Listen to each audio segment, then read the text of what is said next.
nyo ba, nagluto ako ng kaldereta at isi-share ko sa inyo. Special neto, at kung gusto mong malaman, abay tapusin mo yung video ko para all goods. Kuha mo.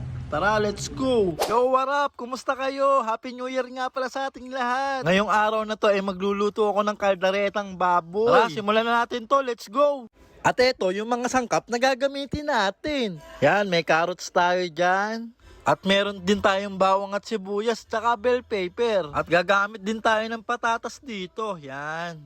At meron din tayo ditong cheese. Any brand pwede, guys. At meron din tayong tomato sauce. At syempre, ang di mawala ang Rino. At gagamit din tayo ng baboy. At ang unang step na gagawin ko ay nagpa-inf lang ako ng kawali. Tapos naglagay na ako ng mantika. Tapos pipirito ko na tong carrot tsaka patatas. Yan, may mekos-mekos lang natin yan, insan. Hanggang sa maluto siya. Yan, yuto na yung patatas tsaka carrots natin. Iset aside muna natin siya. At next na gagawin natin ay magigisa na tayo ng bawang at sibuyas. At dahil golden brown na nga yung bawang at sibuyas, pwede na natin tong ilagay yung baboy. At palagi natin siguraduhin nakapaghugas tayo ng kamay bago humawak tayo sa baboy. At yan, isalin na natin yung baboy at halu-haluin ko muna to. Igigisa muna natin siya. At habang ginigisa natin siya at pinapalambutan natin yung baboy, pwede na natin tong ilagay tomato sauce. At maglalagay din ako ng tubig dito para mas mabilis lumambot yung baboy. At hahalu-haluin ko lang to ulit at pakukulaan ko lang to ng 40 minutes to 45 minutes. Malambot na yung baboy, goods na yun. At yan, kumukulo na siya, malambot na rin yung baboy, pwede na natin tong ilagay yung Rino. At malaking Rino nga pala yung nilagay ko dito para mas creamy, mas masarap.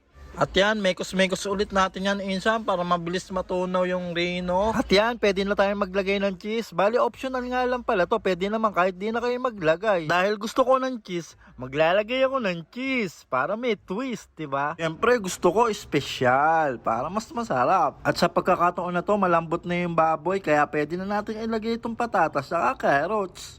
At yung bell pepper, sama na natin. At imekos-mekos ulit natin to, insan, para mas mabilis maluto yung patatas tsaka carrots. At after nga nun titimpla na natin siya ng patis. Yan, lagay na natin. Tansyahin nyo din kung goods na yung lasa. Yan, pakukuluan lang natin siya ng 5 minutes. At pagkatapos nga nun pwede na siyang iserve at kainin. At yan, finally, ito na yung finished product. Luto ng ating kalderetang baboy. Solid nito kasi ang dami na itong cheese. Try nyo na rin itong lutuin. Magsisisi dito, promise. So ayun, food check na natin to. Wala nang patumpik-tumpik. Excited na akong tikman to.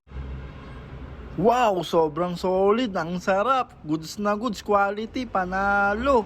Ito yung mga tipong ulam na kahit araw-araw mo siyang ulamin, hindi ka magsasawa.